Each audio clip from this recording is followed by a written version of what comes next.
Yes, our viewers of this channel, you're very most welcome to our channel. Today we shall have a topic to discuss on, to look at, is one of the gastrointestinal disorders, and this is called Gerd or GERD. Okay, so with Gerd, it is at times confused with ulcers. Other people call it ulcers, okay, the peptic ulcers, but is not, okay. GERD is a GIT disorder. Well, they have some similar signs with ulcers, but they have some similar signs with the peptic ulcers, but it is different in this way. So watch the video and understand to distinguish between the GI, the GERD and the peptic ulcers. GERD, like ulcers, they are also caused by accumulation of excess acids in the GIT. Okay, when we have too much G acid in our stomach, it will affect the normal peristaltic movement of the food that we eat, and this will result into always heartburn. Okay, we shall feel the heartburn, and at the same time we shall feel the most important distinguishing sign between GERD and a peptic ulcer is always the feel of the food moving back upwards. Okay, when you are, like, say, after eating something and you always feel the stomach is filled up, you've eaten small and your stomach is filled up, and not only filled up, is filled up, and just a short while, after some short time, you feel like food wants to come back. You always feel like food wants to come back. Okay, you have heartburn and the food wants to come back, and you feel some little chest pain or burning epigastric pain. That also, that happens due to a high accumulation of acid in your GIT, and with that you can distinguish it from the peptic ulcers. With the peptic ulcers, you will have the burning pain, but you will not have that regurgitating sign. A feeling of pushing back the food will not be there. You will not experience that. So when you feel like the burning pain, you feel the stomach is filled up, and then you feel you want to, like, push back the food, you feel it, you feel at times food coming back, and it only reaches at the epiglottis and it goes back at times. Okay, so with that is a clear sign that you are having GERD. Okay, so with that, how do we treat it and how do we prevent it? Okay, or how do we go about it when we have it? All right, GERD, when it becomes like severe or moderate, that you can think of medical advice. But if at all is less, okay, is minimal, there are things that we can do, and then we do what? We have it solved. And this happens in a manner that when you feel like, whenever you eat, you feel the stomach fills up faster, you feel like you want to throw back or you want to vomit back the food.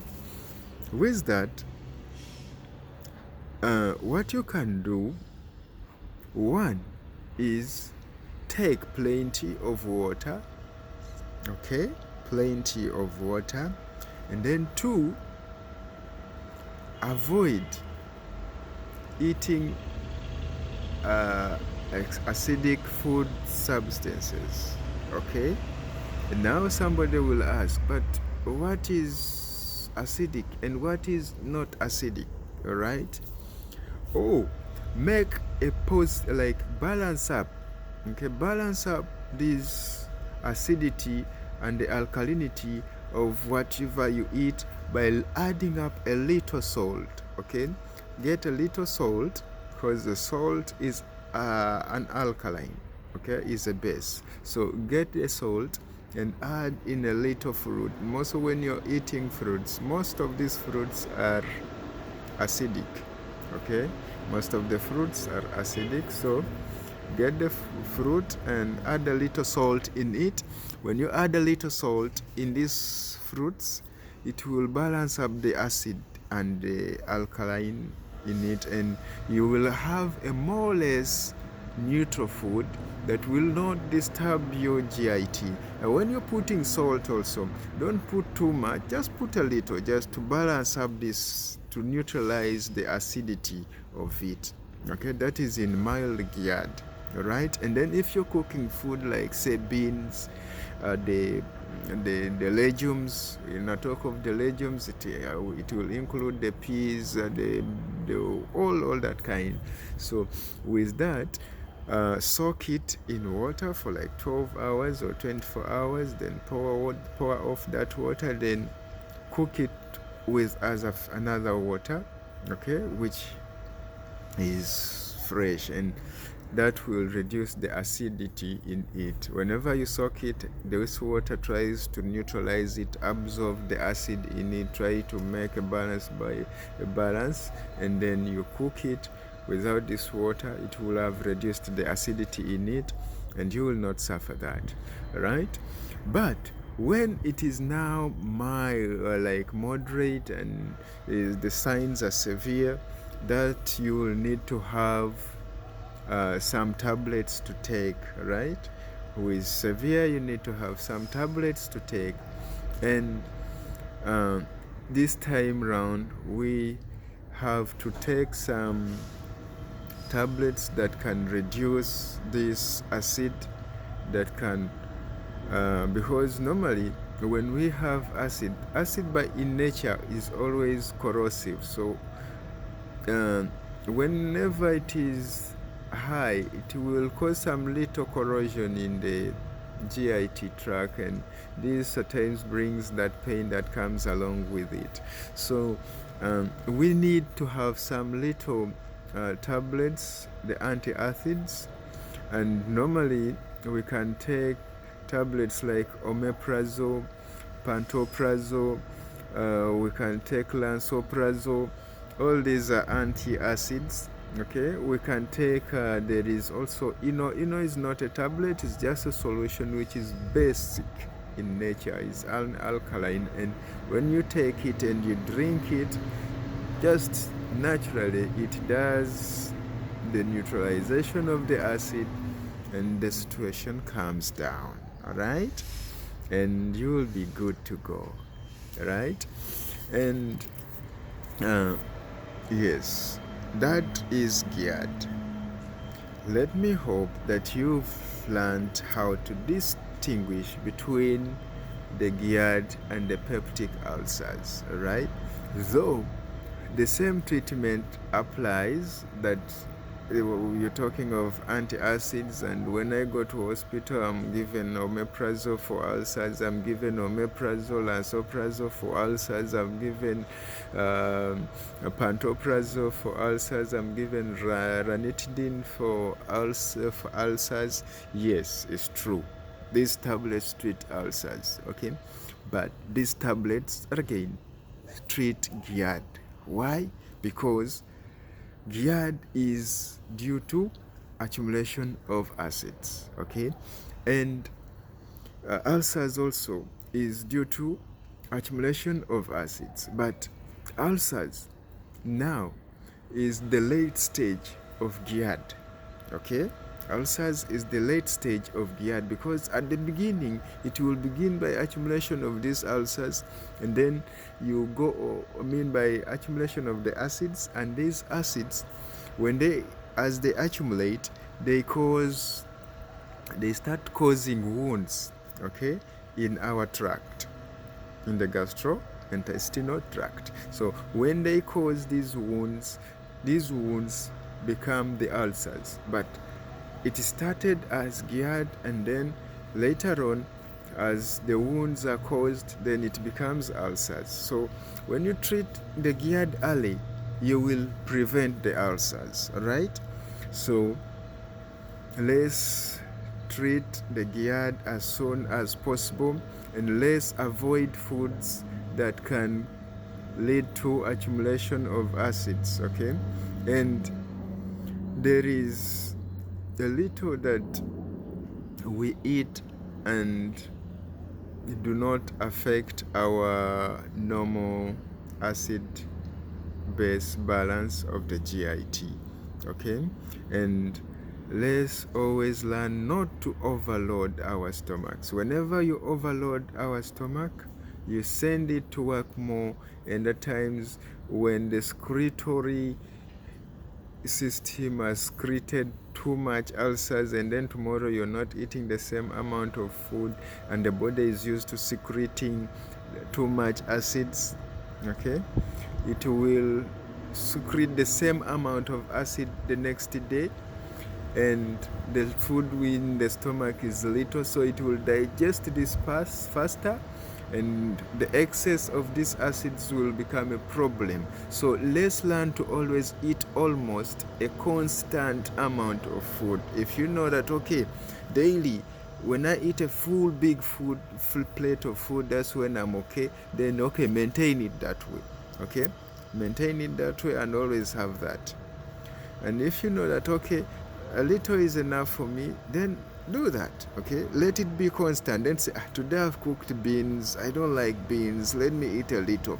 Then tomorrow I've cooked meat, oh yeah, I like meat. Or I've cooked chicken, oh yeah, I like chicken, let me eat a full plate. No, learn to eat a constant amount of food. Eating a constant amount of food will prevent you from developing such what we call nutritional disorders, right? They are nutritional disorders that we develop due to eating inconstant amount of food, okay? Because our body just gets used to something that we keep doing, okay? And that's why you find, like, if you're a man, okay, and there are things that you do, okay, say you always go in for 3 rounds, you find your body is always used for that, okay, because that is the way your system is used to, right? If you keep everything constant, you'll keep doing that, right? And that is what your body knows that is okay for you, and that will be that, okay? And same thing happens this side of the food, okay? It's assuming that your body is used to eating 0.5 kilograms of everything combined, right? You will always find your body secreting that amount of acid that is able to digest that, okay?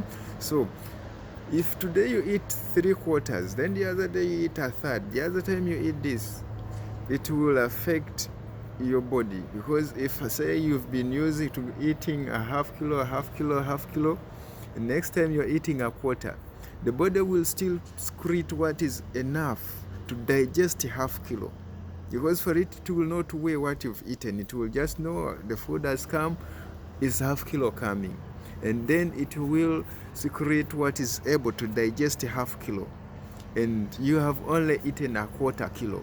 So you will find that the enzymes have digested the 1/4 kilo, and the remaining enzymes are there redundant. There is no other 1/4 kilo to digest, and these enzymes will now start eating up the gastric walls, okay? They will start eating up the gastric walls, and you will develop ulcers, So let's learn to have a constant meal time, constant amount of meals as well.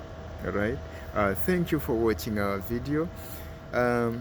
I take it to the end with the peptic ulcers. Thank you very much, and God bless you. Have a blessed, happy new year, and 2023 welcomes you. Thank you.